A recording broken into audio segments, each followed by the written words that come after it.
Good afternoon, job seekers, and welcome. My name's James Whitcomb. I'm the candidate coach. Thanks very much for joining us today in our workshop that's going to focus on how you can go about writing an awesome cover letter. If you joined with us yesterday, you would have learnt the importance of writing a great resume. Now, a great resume is fantastic, but it is heightened. It is heightened when it is paired with a great cover letter. Two is better than one, and that is what a great cover letter allows you to do. So today, I'm going to show you how you can go about writing an awesome cover letter. But if you're joining us for the first time today, I just want to go through a little bit of webinar workshop housekeeping before we kick things off. If I do drop out for any reason, please stay on the line and wait for me to rejoin. As we saw yesterday with Facebook and WhatsApp and Instagram having a global outage, these things occur from time to time. Hopefully it won't occur today, but if I do drop off for any reason, just hang out here and wait for me to reconnect. Feel free to ask me lots of questions during the presentations via the chat box that you should be able to see on your screen now, but also take lots of notes as we're going along. As well as notes, though, we will be uploading today's workshop. We are streaming to you live via our YouTube channel, so you can watch a replay of today's workshop as soon as this is finished or at any time in the future. You can also ask me any questions as we're going or at the end of the session today. So a little bit about me. Your presenter, my name's James Whitcomb. As I said, I've been a director at Smart Recruitment, which is a well-established award-winning agency in Australia. And I've been there in recruitment since 2005, so 16 years. For 16 years, I have been working in recruitment. Over that time, I've conducted over 3,000 interviews, over 600 group assessments, placed over 1,000 people into jobs, and I have probably read close to 100,000 cover letters. So that's where my advice is coming to you from today, from 16 years of experience. And we launched the Candidate Coach, the platform that we're meeting on now, in December 2019. All right, just to mention, so yesterday we talked about how to create an amazing resume. If you missed yesterday's session, I'm going to drop a link to watching the replay into the comments box now. Go and watch a replay of the session. If you're joining us for the first time, it's your first workshop ever with us today, welcome. Great to have you with us today. But I'd really encourage you to go and watch yesterday's workshop, because today's workshop kind of builds on yesterday's. You will still get a lot out of today's session, but go and watch yesterday's workshop. There's the link there. Type that down. The other option is you can just chuck into YouTube the Candidate Coach and find our workshops, and you can go about it that particular way. So catch up on what you missed out on. So let's get stuck into today's lessons on cover letters. So I've got a question for you to begin with. Are you submitting a cover letter with every application? Yes, no, or sometimes? Sometimes. It really depends on the role. So if you are submitting a cover letter, then if you did answer yes, I want to ask you, are you tailoring each and every cover letter to make it specific to that vacancy? Or are you just sending off the same cover letter? If you've applied for 10 jobs in the last week, have you sent the same cover letter for all 10? Or are you tailoring your cover letter to each vacancy? Yes, no, or sometimes. I'll come back to this in a moment. Now, I want you to imagine something. This is Joanne. Don't imagine it. Joanne is a real person. She is a recruiter. Joanne reads cover letters before she opens the resume. So if you've got a poor cover letter or you don't have a cover letter at all, she might not read your resume at all. Now, you'll hear a lot of commentary online, even from my colleagues and my friends who are very experienced, very good recruiters. Some recruiters will tell you, I don't read a resume. Sorry, not a resume. I don't read a cover letter. Don't worry about sending me a cover letter. I don't think you need to. That's completely fine. However, other recruiters will say, yes, I like to read cover letters. Some other recruiters will say what Joanne have said. I prefer to read the cover letter first. So if you're applying to Joanne, you need to send a cover letter. The problem is when you are applying for jobs, you don't know the preference of the person you are applying to. You just don't No. So it's a huge risk to decide not to submit a cover letter unless you know that the recruiter is definitely not wanting to receive one. So, as a job seeker, I often say you can only do two things on your application. You can submit two things. One, two. One is a resume, the other is a cover letter. Why would you skip or pass? Why would you pass on doing one of the only the two things that you can actually do? So, my question and the answer, are you submitting a cover letter with every application? The answer should be yes.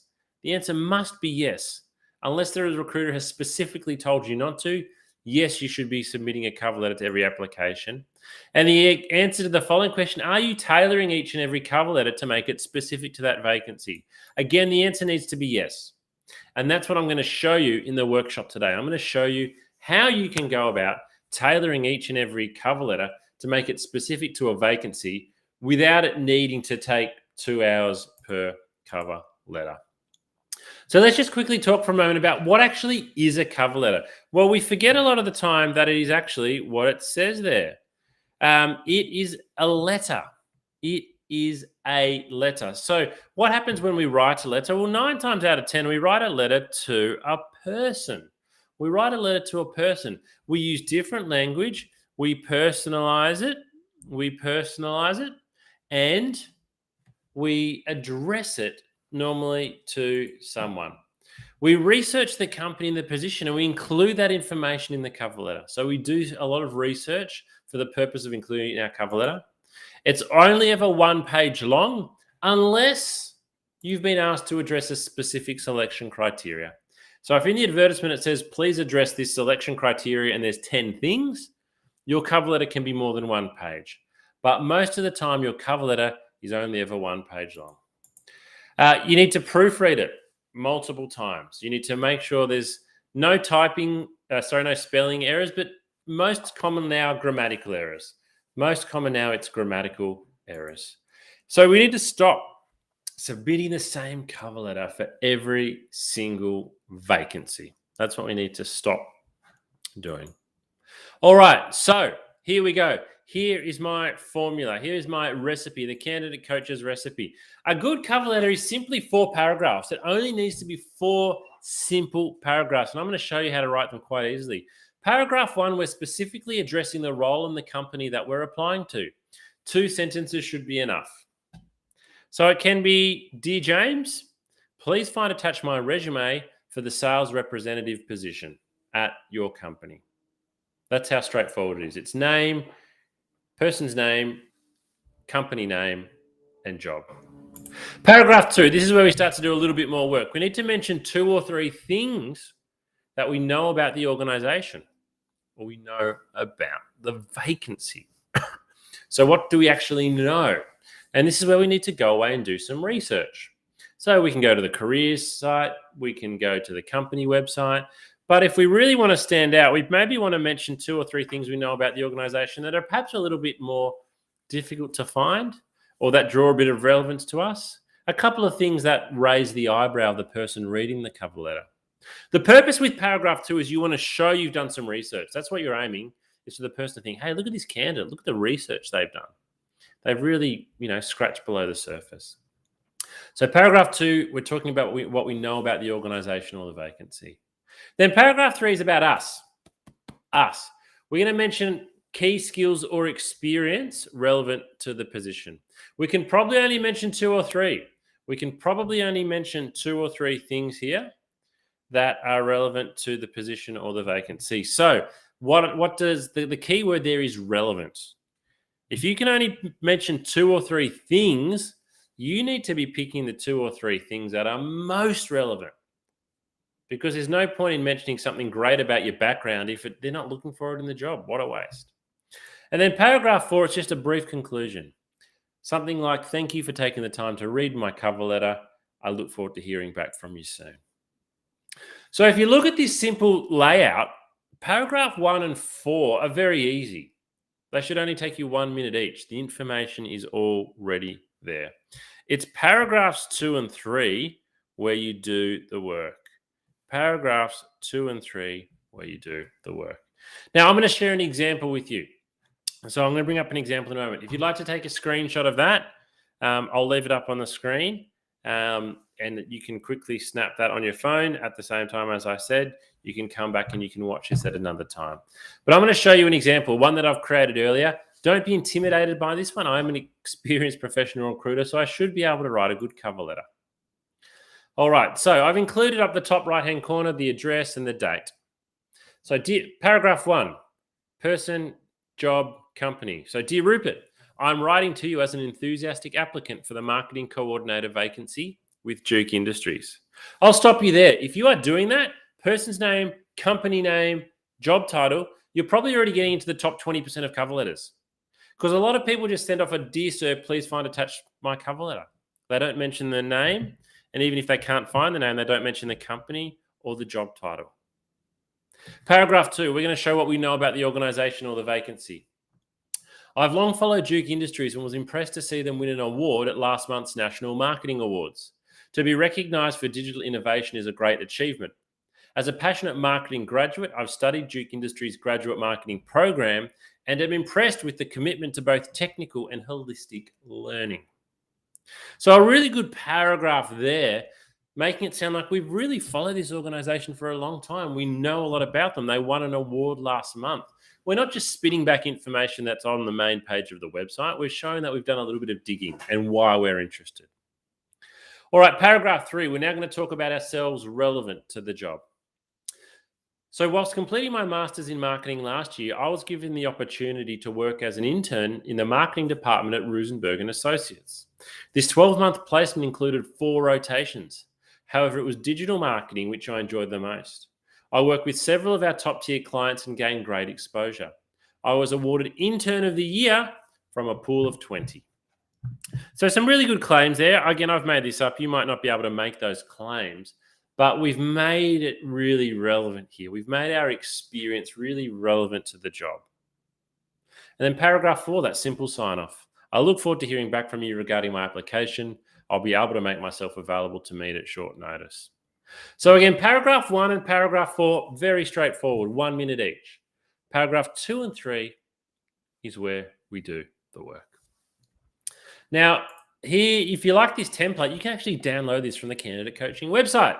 Head there at the end of the workshop today, download this, and you can fill in your own details and relevant information. Now, here's the same cover letter in a slightly different layout. If you have a look from Dear Rupert down, the text is identical, but I've used a different template here. It includes the name up the top, the job that we're going for, some contact details. It includes a headshot here, and then it includes a profile. So it's got a little bit of extra information. If you like this template, go ahead and use it.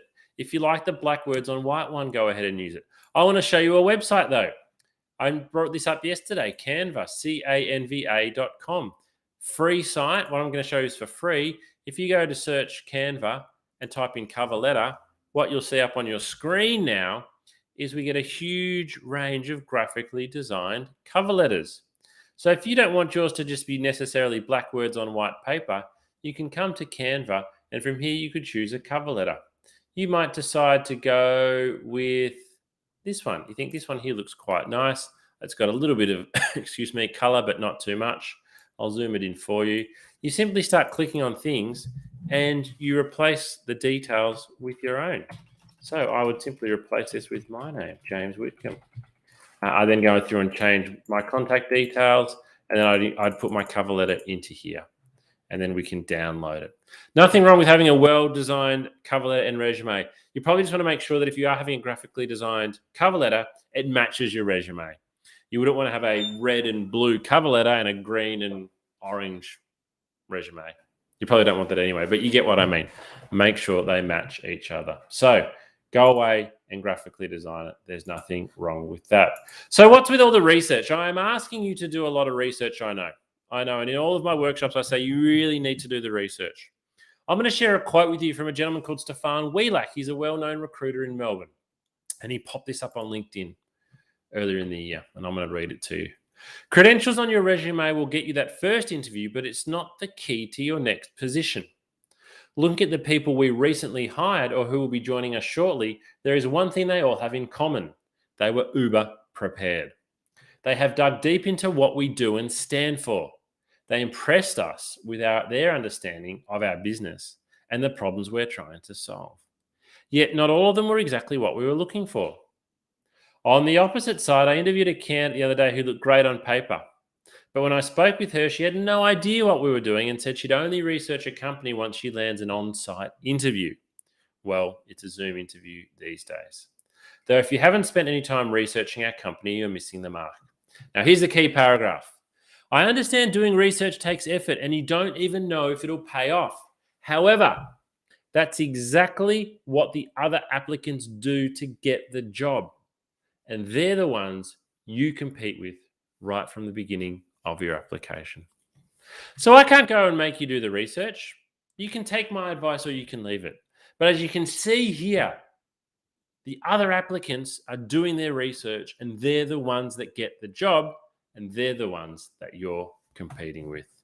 So my recommendation is you need to do your research.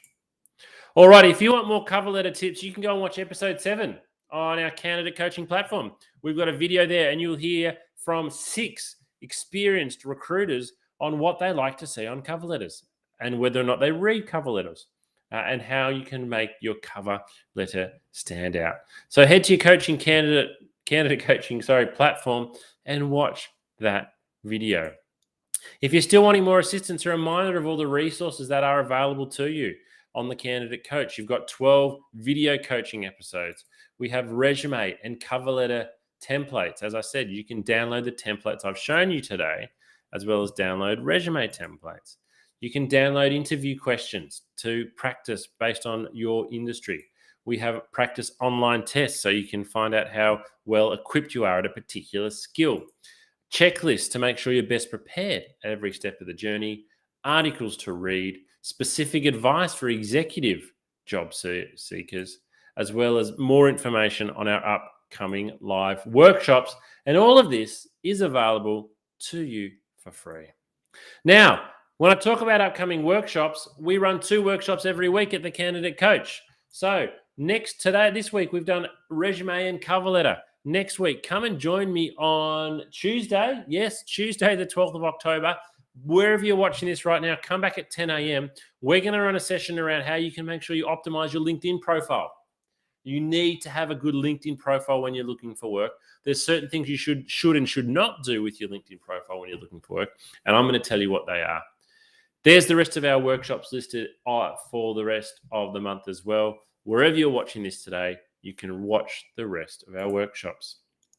Before you go, though, I would love for you to complete our feedback survey. We really relish the feedback that we do get from job seekers. It helps us to know what you want. Our LinkedIn session, for example, has been created because we got feedback that, hey, I want to know how to have a good LinkedIn profile. I don't really understand what I need to do. So please take 2 minutes to complete that survey and also follow us on our LinkedIn page. We put a lot of information onto our LinkedIn page. We put lots of tips, lots of tricks, and we advertise all of our upcoming events. So please check us out on LinkedIn. But before we go today, we always finish our sessions with this particular video because when you are looking for work, there are some real challenges that can present themselves in regards to looking after your mental health. So thanks for joining us today. We'll finish with this video, and I hope to see you here again next week. Bye-bye for now.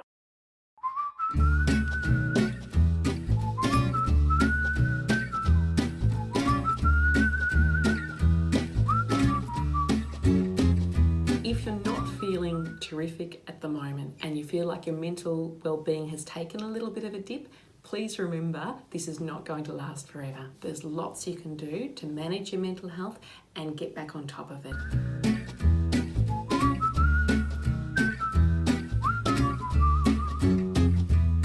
I am Dr. Sarah Barker. I'm a clinical psychologist. I've worked in workplace mental health with Black Dog Institute for the past 7 years.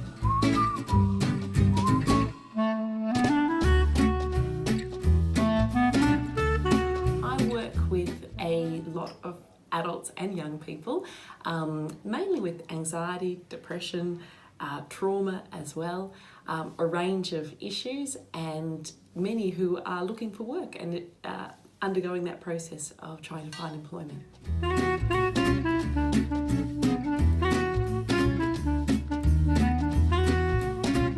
Looking for work causes mental strain because our identity is tied up with our work.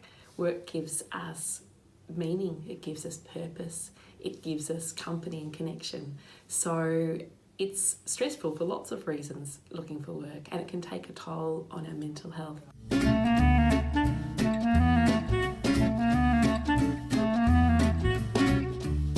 It's really important for us to be aware of the signs that our well-being and our mental health might be dropping. Probably the biggest sign is changes in behaviour. So that might be changes in the way we're thinking or talking to ourselves. We might be saying things like, who would employ me? I'll never get a job. We might be really down on ourselves and really hard and critical on ourselves when normally we're not so hard and critical. We might also, in our relationships, change our behaviour. We might be more snappy or more irritable with people that we love, that normally we might be a little bit irritable sometimes, but not irritable in that way. Losing interest in things that usually sparked us and ignited us and gave us joy. So perhaps usually we like walking the dog and suddenly we start thinking, I can't be bothered walking the dog today. That sort of thing, those changes in behaviour are really significant because they tell us that something's different, and if we're noticing, I suppose, more than one of those and it's affecting the way we feel, and this is over a period of say 2 weeks or longer, then it's a really good idea to have a chat to a GP that you trust, and find out what might be going on, have a discussion and see if there's any physical reasons for that, or if perhaps your mental health and wellbeing might be able to do with a little bit of extra support, and then the GP can refer you on to see a psychologist, a counsellor, whoever is most appropriate for you.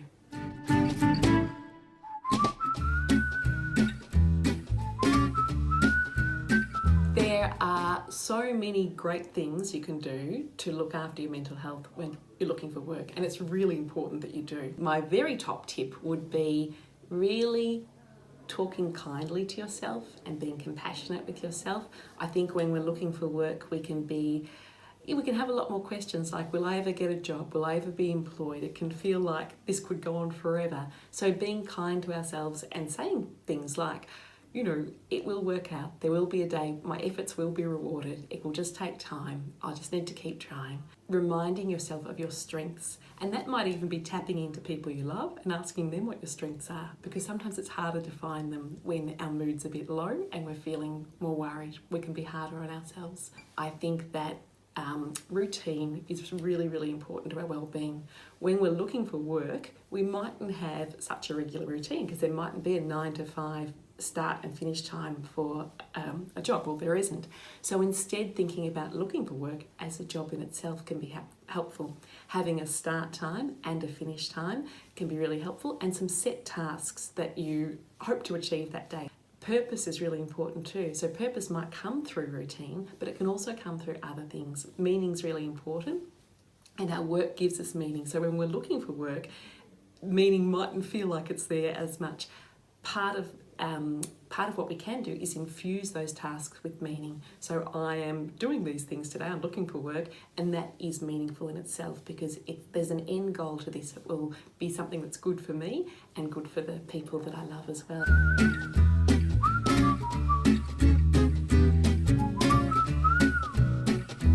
Some excellent resources for looking after well-being when looking for work are the Headgear app. The Headgear app is free, it's evidence-based, it's developed by Black Dog Institute, and it is fun to use. It uses mindfulness, so a technique to really help us relax and reduce physiological arousal, which can often occur when we're feeling anxious. It's got a 30-day challenge, which is just short, bite-sized little challenges to extend your well-being and grow your well-being, and that can be really extra important when we're looking for work. There are also some really terrific resources available through the Black Dog Institute. One of them is a beautiful self-care plan that is encourages you to think about your top coping tips, the things that personally work best for you, that are positive coping strategies.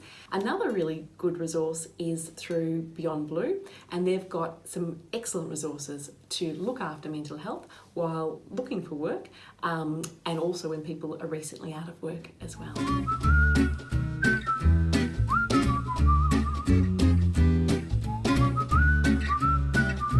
Probably time to seek professional assistance when you notice your mood is lower and you're feeling more down than usual, when you're worrying more and perhaps worrying excessively about things that you wouldn't normally worry about, and perhaps in your relationships too, when you're more tense with people and perhaps more snappy or irritable. All of these are signs that perhaps our mood is not in the greatest space, and our well-being is not in the greatest space, and that it can be a great idea then to chat to your GP, who can then refer you to an appropriate person to help you strengthen your well-being.